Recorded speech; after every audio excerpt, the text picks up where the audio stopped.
Okie dokie. So we are kicking off the next section of our podcast today with movies on TV. So you know you're not going to move from your sofa, but there's loads of stuff on Freeview that you guys can check out if you so wish. And we're going to kick off with something that I think if life couldn't get more different, then this movie reflects it in that kind of way. So no, I'm not talking about Contagion, which actually did get a lot of Ofcom complaints when it was out on ITV2. Did it? Yeah, a huge amount of complaints, but actually a huge amount of praise as well for them understanding the humour in all of showing something like that. But we're not here to talk about that. We are talking about your Saturday night viewing. And if you love this movie, as I'm sure most of us did, you're going to be excited to see this on ITV at 10 o'clock. It is Inception. Oh, I love Inception. This was one of my favourite movies. Was it 2011 or 2012 when Inception came out? It's surprisingly a long time ago when it came out. So forward-thinking for its time. Christopher Nolan movie. We've got Leonardo DiCaprio. We've got who else? Joseph Gordon-Levitt? No. Joseph Gordon-Levitt. Yeah. He's in it. Tom Hardy is in it. Cillian Murphy's in it. It's Michael Caine. Ken Watanabe. What's her name? Juno. Ellen Page. Ellen Page, yeah. As well. Yeah.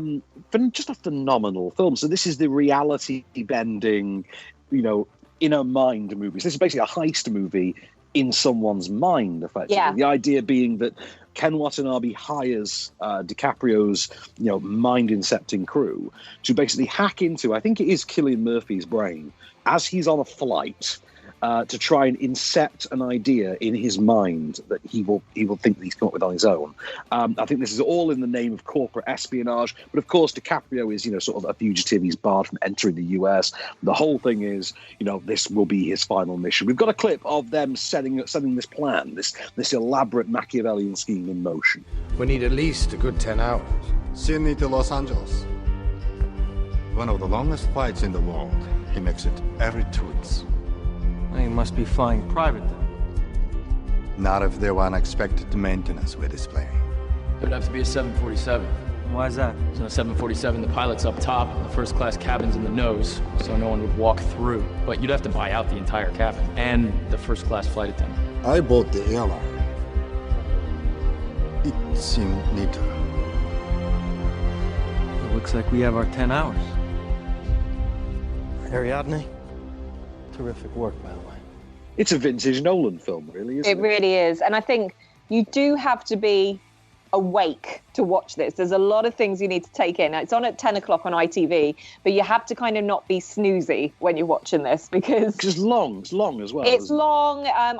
It's a shame they're putting it on quite late, but maybe you can record it and watch it at a little bit more of a useful time for yourself. But it's not worth missing any details in this because certain things won't make sense if you do. So, no, I don't think so. Yeah. So look, but it's a thoroughly brilliant film. Great cast, fantastic director, incredible storyline. Watch it on the biggest TV that you've got so you can really take in the visuals. Amazing cinematography, like you say, those visuals. Amazing cinematography from Wally Pfister, who would go on to direct Transcendence. Transcendence. I think that was a year later. That would put this in 2013. I'm sure Inception came out that same summer with Gravity and things. Yeah. But absolutely worth seeing. So ITV, 10 o'clock Sunday night. Check it out. Yeah, absolutely. Now, next up, we have A Monster Calls, which, I loved this film when it came out. It was absolutely... I thought you might. Yeah, it was absolutely beautiful and heartwarming and just a really stunning film. So this is on BBC One, again a late one, 10:30 p.m. It's hard because you really want more people to see these films. When they're putting it on so late, you kind of question what the motive is there. But I've got a theory that they're doing this because if you look at our picks, they're nearly all like after 9 p.m. I think because of the way things are at the moment, people aren't generally sleeping as regularly as they did when things were normal.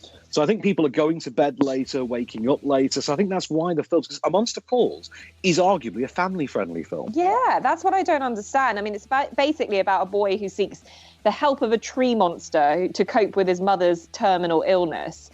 The mother being played by the brilliant Felicity Jones in this. The stunning kind of child acting from Lewis McDougall, who plays the young boy in it, is incredible. And the animation is just divine. So there's an almost Del Toro-ish, Guillermo del Toro-ish tone to this as well. The way it uses fantastical imagery and sort of the horrors of the human condition, things like that, to explore suffering and grief. Things like that. The fact they've got Liam Neeson as the voice of the tree, perfect. In fact, I tell you what, let's have a little sample of Liam as a tree. What took you so long? It is time for me to tell you the first tale. I don't need a tale. I need a bus ticket for my grandma. It is time for me to tell you Where do you think you're going? I will be listened to. I am as old as this land, and I will... What do you know about anything? I know everything about you, Connor O'Malley. No, you don't! If you did, I don't have time to listen to stupid stories from a stupid tree that is just a dream. A dream? What is a dream, Connor O'Malley? And who is to say that it is not everything else that is a dream? That wasn't a sentence you'd expect to say in any of our podcasts, was it? No, Liam was a tree. But no, very worth checking out. Yeah, definitely. It's also got Sigourney Weaver in it as the grandma in this as well. Terrible accent. Well, yeah. I mean, look, let's give it its dues where we can. Probably not. Yeah, exactly. Yeah. But overall, if you haven't seen this before, it's a beautiful movie to watch and definitely worth your time and attention. Shame about the time of day, but definitely worth checking out, as you say. So we move to Monday then, because I think you'll like Monday's pick as well. Oh, do you know what? I watched this quite recently. I think my other half was out and it was on TV, and I was like, I'll just catch the first 15 minutes of it. And then before I knew it, it was the whole movie I was watching. And it's Notting Hill on 5-star at 9:00. Again, if you need some sort of not light entertainment, but something that's just uplifting, I think you can't go wrong with like a Richard Curtis classic. So, well, that's it, isn't it? It's a vintage late 90s Richard Curtis rom-com, and of course it's the original concept, isn't it? It's the everyman, Hugh Grant, although when is Hugh Grant ever considered as sort of an everyman type? Hugh Grant's the everyman who falls in love with, the Hollywood megastar played by Julia Roberts, which is perfect casting, by the way. Yes. And, before we get to everything that's great about it, let's just have the clip of Hugh Bonneville embarrassing himself. Always imagined it's a pretty tough job, though, acting. I mean, the wages are a scandal, aren't they? They can be. I see friends from university, clever chaps, been in the business longer than you. They're scraping by on 7,000-8,000 a year. It's no life. What sort of acting do you do? Films, mainly. Oh, splendid. Oh, well done. How's the pay in movies? I mean, last film you did, what did you get paid? $15 million. Right. Hugh Bonneville, pre-Paddington, ladies and gentlemen. So brilliant, and just such brilliantly British humour, timed to perfection, and everything. I can't really fault this movie. It's one of those ones. It's a classic for a reason. It stays in your mind. It's so quotable, brilliantly acted, and just one that you're going to want to revisit again and again and again. So that is on 5-star, 9:00 on Monday. So one that I will revisit over and over again. It's one of my favourite comedies. One of my favourite comedies of this century. It is, of course, 2004's Dodgeball, a true underdog story, which Film 4 is showing on Tuesday nights at 11:15 p.m. Now, most people have seen this, yes, but it's one of those films that I think you can go back and revisit every few years once you've forgotten it, and you'll fall in love with it all over again. Great cast that includes Vince Vaughn, back when he was good, Ben Stiller, Justin Long, I think it's Christine Taylor, Ben Stiller's wife at the time, I think, from The Wedding Singer. One of my favourite people to see in a rom-com. And also Stephen Root, I think, is in there. Alan Tudyk is Steve the Pirate. So many great actors in this. Rip Torn as Patches O'Houlihan. And I tell you what, I love Rip Torn so much, I have to play a clip of Rip Torn. Bear with me. You're going to learn to be true dodgeballers. Then you've got to learn the 5 Ds of dodgeball. Dodge, duck, dip, dive, and dodge. If you master the 5 Ds, no amount of balls on earth can hit you. Shouldn't we, learn by dodging balls that are thrown at us, or...? That's what this sack of wrenches is for.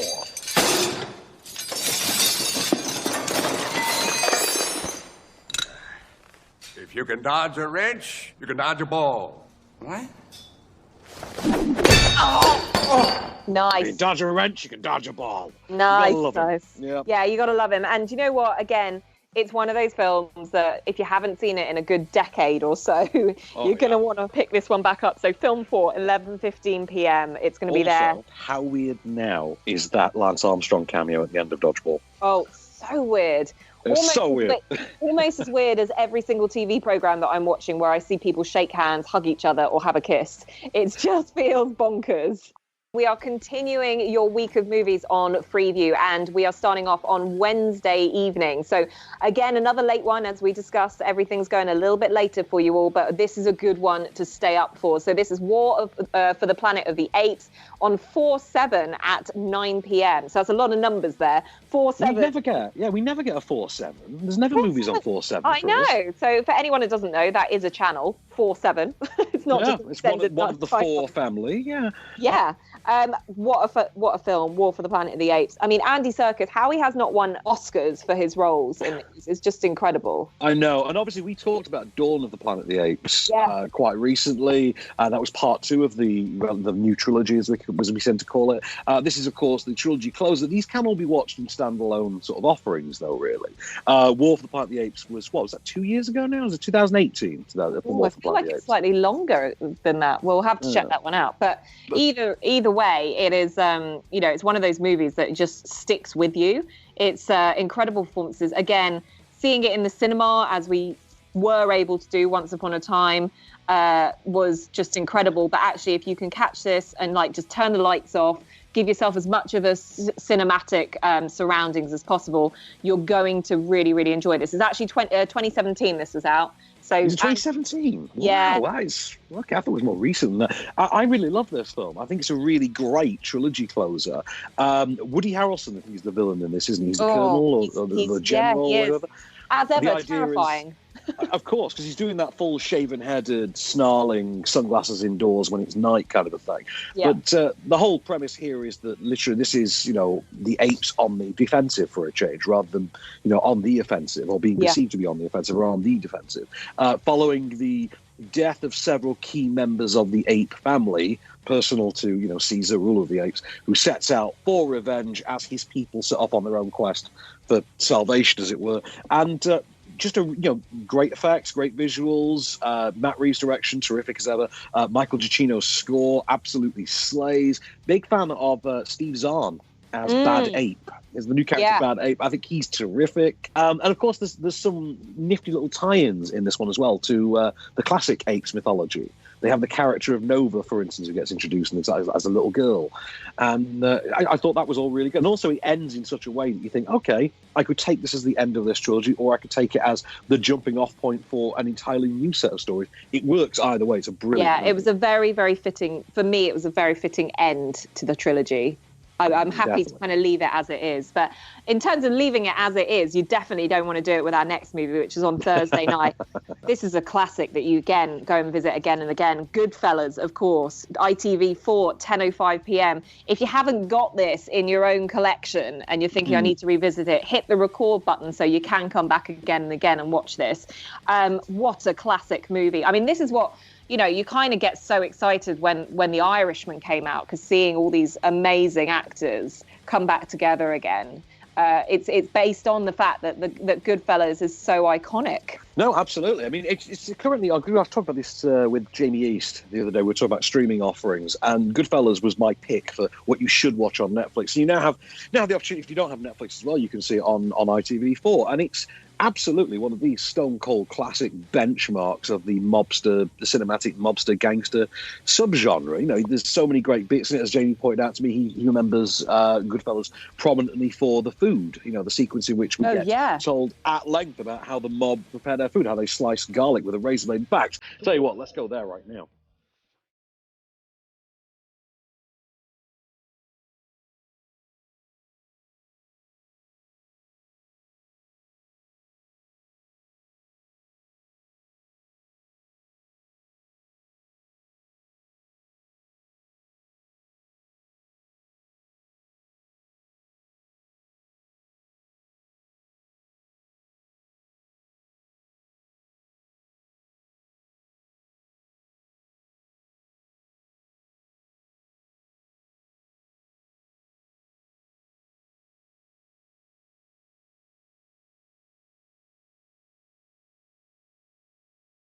I love that Ray Liotta voiceover. Voiceover should not be as good as Ray Liotta's is in this. Do you know what? I might even just I might even suggest that I just drag this out of the archives and watch it tonight. I don't think I can wait till next week, I think, to watch this. It's one of those films that's just going to get you really, really good. I mean, Joe Pesci in this his scenes are just, absolute. I think scene stealing, but also I think he won the Oscar. Yeah, Oscar for an actor in a supporting role for this. He won, and it was just, you can see why. There's everything in this that is just so brilliant. So if you haven't seen it, who are you? If you have seen it, you better watch it again ASAP, is what I think. I remember there being genuine controversy when this came out, because I think it was Joe Pesci's next film after Home Alone, I think it was. Oh, and goodness. There was genuine contention as to whether or not they could sell a family film, starring the guy from Goodfellas, or whether or not they would take him seriously having been in Home Alone or something like that. But, he managed it. And also, he then got acclaim again, I think about a year or so later, when he did My Cousin Vinny, which is still one of my childhood faves. Yeah, brilliant. Well, it's nothing but, you can't say he's not diverse in his roles. He definitely diversifies his portfolio, doesn't he? Now we're moving on to another classic of a movie. This is on BBC One at a slightly earlier time of 6:40 p.m. This rounds off your week on Friday. It is, of course, Raiders of the Lost Ark. Oh, what a movie. What a way to kind of finish the week off. Every time there's an Indiana Jones movie on TV, I have to watch it. Not the fourth one, presumably. Oh, no, but that's never on TV. Yeah. That's good. Yeah, it's true. Thankfully, Crystal Skull is never on telly, so we can ignore it. Yeah, and also, was it the newer one is being delayed, the one that they're thinking of filming, but that's nothing to do with coronavirus. It's just a problem, and it's just being delayed even more. So, I'm really looking forward to watching this again. Again, it just doesn't date, does it? You can just watch it and enjoy it. And it still feels relevant. Yeah, Raiders absolutely holds we all remember kind of that first childhood experience of seeing Raiders of the Lost Ark as well. Yeah. I was about 7 or 8. I mean, do you remember how old you were when you saw Raiders of the Lost Ark? Yeah, I think I was probably about the same age, to be honest. And you remember that great iconic opening, with the idol, he has to put the sand down and he has to run away from the boulder and grabs his hat from the falling door and the snakes in the plane, literally the original snakes in the plane. It's just one of the seminal action adventures of cinema as a concept, really. I mean, obviously it had been around before. We had the serials of the 1940s that this harks back to, but that had been defunct as a genre for so long that by the time they wheeled this out in, I think it was 81, 82. I was going to say 83, but I could be wrong. We'll have to have a look. I know it won't be 83 because Temple of Doom is 85. I think it's 85, 81, yeah, it's 81. 89. Yeah, this is 81 for you. So, gosh, it doesn't feel like 1981. It's crazy. And I mean, I love Karen Allen in this. I love, she's brilliant in this. I like her opening sequence as well, where and correct me if I'm wrong, if I'm thinking of a different film, but it's where she's having the drinking contest. Yes, it is. Of course, she gets enlisted to help, archaeologist / university professor Henry Indiana Jones, go on a quest at the behest of the U.S. government to basically beat the Nazis on the trail of the Ark of the Covenant. So I've got a snippet for you. Good God. Yes, that's just what the Hebrews thought. Now what's that supposed to be coming out of there? Lightning. Fire. Power of God or something. Beginning to understand Hitler's interest in this. Oh, yes. The Bible speaks of the Ark leveling mountains and laying waste to entire regions. An army which carries the Ark before it is invincible. It's that John Williams score as well, isn't it? It's so creepy and atmospheric, and at the same time so romping and powerful, and it's up-tempo. Great movie all around. This is, for me, one of the definitive masterworks of blockbuster cinema. Yes, 100%. Fantastic cast once again. Like John Rhys-Davies is in there as Salah. Oh, Salah, yeah. Yeah, and Paul Freeman. Paul Freeman as Belloc in this as well, like the Belgian priest, who excellent face melting at the end. He does, but when you get Paul Freeman in a movie, you've got to have a certain amount of ooziness, because years later he's got to turn up as the villain in Mighty Morphin Power Rangers, the movie.